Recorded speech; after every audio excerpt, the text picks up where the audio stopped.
vous avez le droit. Donc, je vous ai laissé un petit pamphlet sur votre bureau.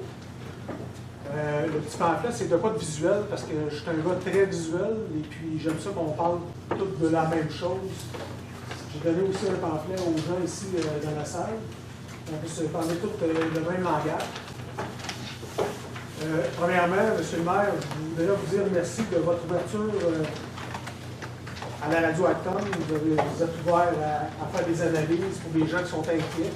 C'est une première bonne démarche, selon moi. C'est un pas vers l'avant.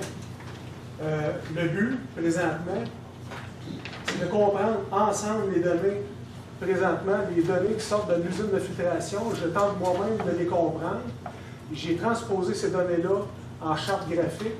Je vous les présente là présentement. Et j'aimerais ça qu'on puisse l'expliquer ensemble quelles sont, quelles sont ces données-là. Donc, encore là, je ne veux pas tirer à boulet rouge sur personne. Je tente seulement de comprendre. On tente tous de comprendre. Et puis, j'ai, par l'accès à l'information, j'ai demandé les mois, j'ai reçu l'année 2018-2019 du manganèse à la sortie de l'usine de filtration. Donc, on voit il y a des étapes de processus qu'on voit, là, avant le décanteur, après le décanteur, à la sortie de l'usine de filtration. Moi, ce qui m'intéresse, c'est des données à la sortie de l'usine de filtration. Et puis, dans la charte graphique que je vous présente là, présentement, j'ai pris le mois d'avril au mois de juin parce que la première page que vous voyez ici, là, qui a 3 couleurs. Donc, j'ai fait des petits dessins représentatifs où est-ce qu'on démontre qu'une eau optimale en bas de 0,015 mg par litre, c'est une eau dite optimale selon Santé Canada. Donc, c'est une eau, on ne dira pas pure parce que ça n'existe pas de l'eau pure, mais c'est une eau optimale. Ensuite de ça, en haut de 0,02 mg par litre, c'est la section qui est en jaune-orange. Ça démontre que c'est un dépassement sur des recommandations esthétiques. Ensuite de ça, on parlait de la zone santé en rouge, en haut de 0,12 mg par litre, mais on parle, ce n'est pas des normes. Ça, je suis tout à fait d'accord avec ça. Il n'y a pas de normes actuellement, mais il y a des recommandations. Moi, ce que je dis, c'est que Santé Canada recommande, lorsqu'on découvre qu'à la sortie de l'usine de filtration, lorsqu'on est trop souvent en haut des recommandations esthétiques, il est recommandé, dans ce temps-là, de faire des tests à toutes les étapes du processus, dont à l'évier chez un consommateur. Donc, il est recommandé au milieu d'un réseau et non à la fin d'un réseau. Ça peut être dans le coin de Airbus, ça peut être au centre-ville, un endroit où est-ce qu'on peut, soit hebdomadaire, aux 2 jours, aux 3 jours, je ne sais pas, une certaine fréquence, aller faire des tests directement à l'évier du consommateur, parce que le consommateur ne boit pas de l'eau directement sortie de l'usine de filtration, mais à son évier. On sait tous que les tuyaux, il y a beaucoup de polypes, de ferreux, de calcaire et de manganèse. Et on sait tous aussi que lorsqu'il y a du nettoyage de ces tuyaux-là, on a fait un test justement dans cette période-là chez un citoyen où est-ce qu'on était beaucoup en dépassement des valeurs neurotoxiques, donc des dépassements des valeurs santé. C'est ce qu'on trouve inquiétant, c'est que cette même journée-là, à l'usine de filtration, il sortait 0,03 mg par litre de manganèse, donc il était en dehors des dépassements des recommandations esthétiques. Donc l'eau n'était pas optimale, elle était en dehors des recommandations esthétiques. Si vous voyez la zone en jaune-orange, il est reconnu, selon la littérature, que le TDAH peut être quelque chose qui est en lien avec un dépassement de la consommation du manganèse dans l'eau. On ne dit pas que c'est ça à 100%, mais ça peut en faire partie. On sait tous qu'aujourd'hui, les TDAH, tout ça, c'est en forte augmentation. On est tous à la recherche de où pourraient provenir ces problèmes de santé-là chez les gens. Les tuyaux, justement, j'ai pris une photo d'un des tuyaux où est-ce qu'on voit les polypes. C'est normal à Montréal, partout ailleurs, c'est des choses, les tuyaux sont encrassés comme ça. Ça ne veut pas dire que c'est plus pire ici, mais c'est vraiment lors des nettoyages, c'est là où est-ce que ça décroche, les tuyaux saignent, puis c'est là que ça se retrouve à la consommation. Je sais que durant ces nettoyages-là, quand on a fait les tests, j'ai voulu avertir les écoles, les CPE, de privilégier l'eau en bouteille, sans vouloir alarmer qui que ce soit, parce que nous, les tests nous démontraient que c'était au-dessus des valeurs, des recommandations neurologiques. Mais ce qu'on m'a répondu, c'est, puis je suis vraiment désolé de dire ça, c'est que le maire dit que l'eau est bonne ici, donc il n'y a aucun attrait à donner de l'eau en bouteille. Donc, tant et si longtemps qu'il n'y a pas de... Tant et si longtemps qu'on n'admettra pas qu'il peut potentiellement avoir un problème, ou dans ces temps-là, bien, c'est sûr que les gens vont écouter ce que vous allez dire, mais moi, je parle de principe de précaution. Je pense que c'est quelque chose qui n'a pas été pris en compte actuellement, le principe de précaution. Mais là, je sens qu'il y a une avancée vers ça. Je crois qu'il y a eu quand même assez d'éléments qui ont démontré qu'il pourrait potentiellement avoir quelque chose à ce niveau-là. Là, la question, David. Oui. Bien, la question, c'est que les gens sont tous ici pour entendre ça. Je dois vous... Non, c'est dans une période de questions. On est dans une question, David, s'il vous plaît. OK. Écoutez, est-ce que vous seriez prêts? Parce que là, ça va plus loin que ça. Là. Je parle aussi du THM à l'autre page. Je vais enverrer une question, mais je pense que les gens sont d'accord, qu'ils sont prêts à me laisser leurs 5 minutes pour que je puisse parler. Oui. On est ici pour ça, on vient de partout dans le Québec. Mais écoutez, il n'y a pas d'accrochage à nulle part. C'est vraiment, on essaie juste de comprendre. Je vais arriver à quelque chose. Le THM, vous avez raison, les 3 dernières années, on est dans les normes. Il y a une norme de THM qui est le trialométhane qui est de 80 G par litre. Je vois qu'il y a eu des efforts au niveau du THM dans l'eau. On est dans une valeur dite normale. Antérieurement, j'ai une démarcation. On voit qu'il y a eu des problèmes au niveau du trialométhane à l'usine de filtration. Le problème que je peux voir, c'est l'été. L'hiver, on ne semble pas avoir du tout de problème. Même au niveau du manganèse, ça semble être zéro.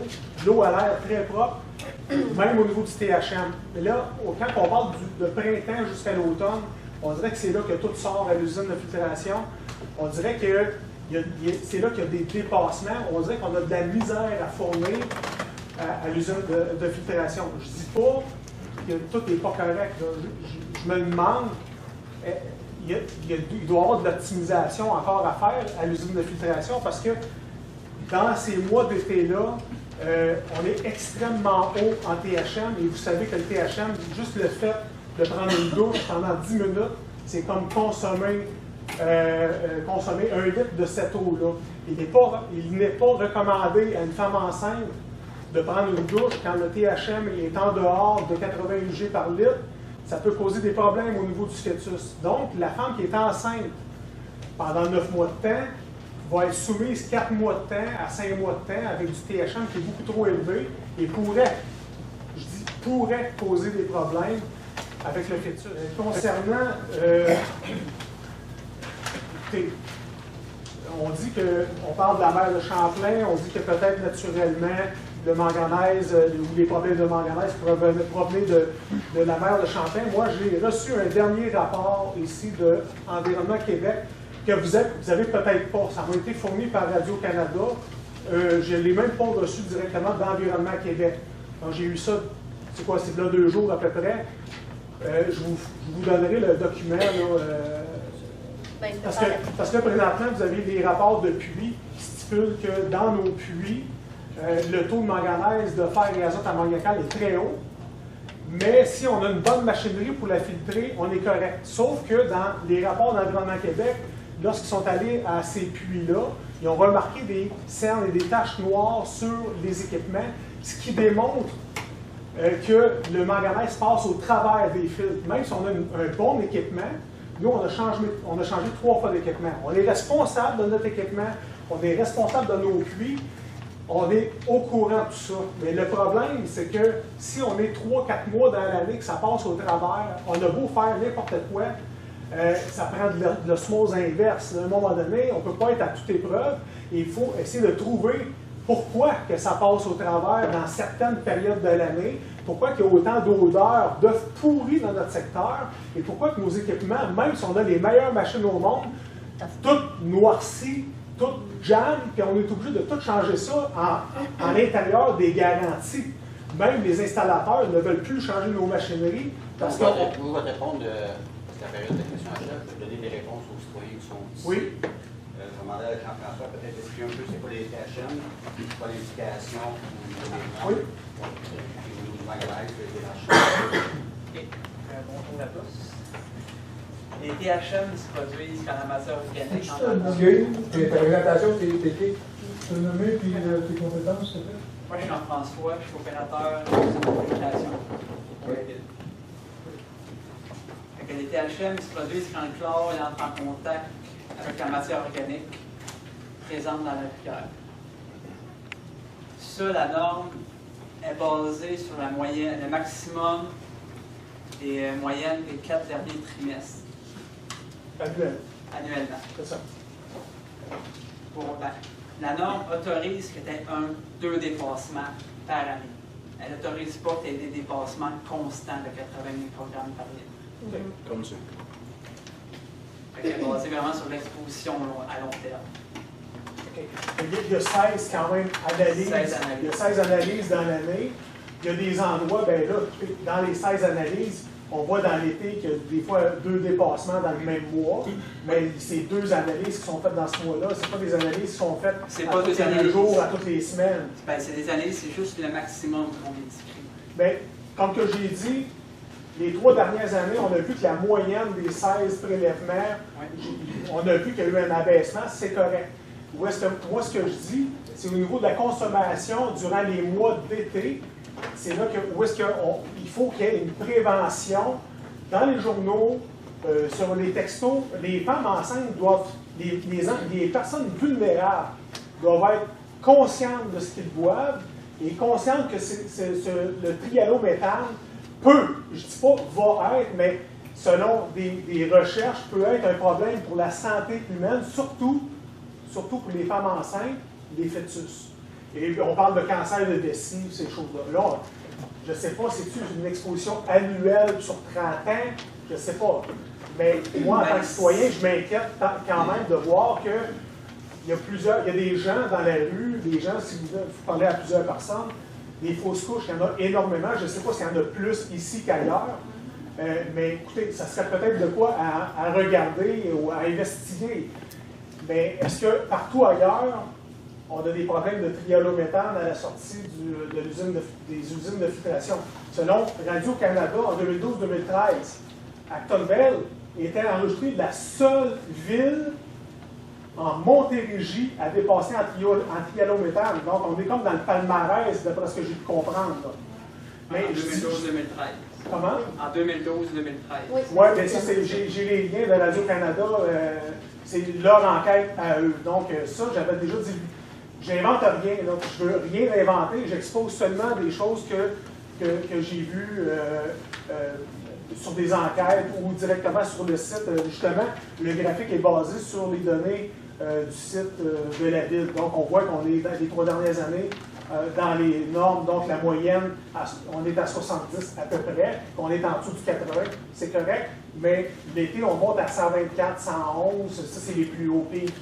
C'est beaucoup trop haut, selon moi. Là. Et tu disais que tu avais le droit de dépasser 2 fois par année. La norme autorise le dépassement. Fait que tu dépasses les normes. Non. Lui, il dit... Sur Non, mais c'est la moyenne. Ouais, mais lui, il dit... C'est basé sur une moyenne, si je comprends ça, il n'y a pas de problème. Mais durant le temps qu'on dépasse, tu sais, de l'arsenic, je veux dire, de quoi qui est bien poison, là, je veux dire, on ne fera pas une moyenne sur du poison là, au bout de l'année. C'est quand ça arrive. C'est le même principe que les E. coli. C'est Le E. coli? OK. Les THM, c'est sur une exposition à long terme qu'on va dire la Bien, tu es l'expert, je t'écoute. Si tu dis que c'est correct, c'est correct. Moi, les gens, s'ils sont S'ils peuvent être, moi, selon moi, si les gens doivent être avisés en été, je ne sais pas. Tu es expert là-dedans. Si tu me dis qu'il n'y a aucun problème à ce qu'une femme enceinte puisse consommer ça dans les pics à 124, puis vous dites, OK, moi, là, il n'y a aucun problème à ce que les gens consomment ça, c'est beau. C'est toi l'expert. Moi, je pose des questions. J'accuse pas, je ne suis pas ici pour accuser. Là. On est là pour une dernière question. Mais juste pour dire que, regarde, l'annexe 12, là, j'ai reçu le document d'Environnement Québec où est-ce qu'il stipule qu'il y a des nappes capillaires dans le coin de l'ancien site d'enfouissement, parce que là, il y a une première phase qui a été établie là-bas. Donc, on parle de nappes d'eau à 5, donc des nappes d'eau acides à cet endroit-là. Je ne vois pas grand-chose de ce ton document là, monsieur. C'est la troisième page, excuse-moi. Ouais, je ne vois pas grand-chose pareil, je n'ai pas des bons yeux.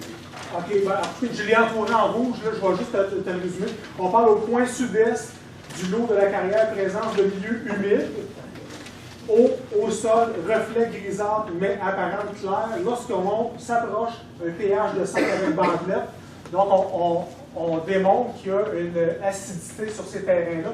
D'ailleurs, Environnement Québec, j'ai eu tous les lots et les cadastres des terrains contaminés officiellement aux métaux, manganèse, cuivre, phosphore, et c'est tout à l'ouest complètement de l'ancien site d'enfouissement. On parle du boisé, on parle de terrain résidentiel de mon secteur, un petit peu plus haut, en haut du deuxième rang, et dans le secteur où est-ce qu'il y a eu le site de matériaux secs.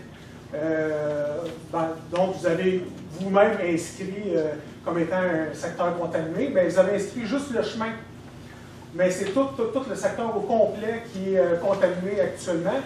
Je ne sais même pas si ça va jusqu'au nouveau développement, la nouvelle usine qui est en train de se construire. J'ai vu qu'ils ont creusé, je ne sais pas s'ils ont enlevé toute la terre à cet endroit-là, au parc industriel près de la Camoplace. Ils ont creusé, ils ont tout enlevé la terre là, ils ont mis de la belle terre là. Est-ce que c'est parce que c'est un endroit qui est contaminé? Je ne sais pas. Je sais que je ne l'ai pas dans les cadastres, là, ils ne les ont pas fournis. Et puis, là, ici, on dit, selon le rapport d'Environnement Québec, qu'il y a une atteinte à la santé et à la sécurité. On parle d'un risque d'atteinte modérée, selon leur étude à eux, concernant une atteinte possible des eaux souterraines qui sont susceptibles d'alimenter des puits résidentiels. Donc, on parle aussi de facteurs aggravants qui sont les 3 sanctions que la carrière a eues. Donc, des sanctions pour avoir des matières résiduelles apparentes en surface. Donc, en 2017, ils ont été sanctionnés pour ça et ils sont encore en 2019. Les mêmes matières résiduelles sont encore là. Et puis, le top show en 2017, où est-ce qu'il était dans un secteur humide, on attend toujours à savoir s'ils vont être sanctionnés cette année, parce que le top show est encore dans le secteur humide et il y a encore du pompage à cet endroit-là qui traverse la zone humide. Donc, j'attends toujours, à ce niveau-là, j'attends toujours Environnement Québec pour voir qu'est-ce qu'ils vont faire de ce secteur-là. Ils ont été sanctionnés en 2017, mais c'est toujours la même chose en 2019. Merci David de ton exposé. J'aimerais ça que tu faire parvenir le rapport. Je vais te l'envoyer, il n'y a pas de problème. Mais, Donc, il il faut est faire une présentement. demande. excusez, monsieur le maire. Présentement 9h. La dernière proposée, la période de questions est finie. Proposant proposé. Si, ouais. Les citoyens n'ont pas le droit de... 30 minutes la période de questions. Ouais, puis si tu y vas avec le décorum, tu dis que les 30 minutes, c'est correct. Quand c'est le temps des délibérations, il n'y en a pas plus, par contre. 30 minutes. Merci, Luc. Vous les tirez, là, pareil, là. Avec le monde sur le site, là. Non. On est tous ici pour les réponses. On veut les réponses. Mais moi, je peux vous poser une question, monsieur le maire. Vous avez laissé, là? Non, mais est-ce que... Ben, comme vous faites pas une réunion, vous faites un spécial pour ça. Vous dites que vous... Mais là, on parlerait des lignes aujourd'hui. S'il y a une maladie avec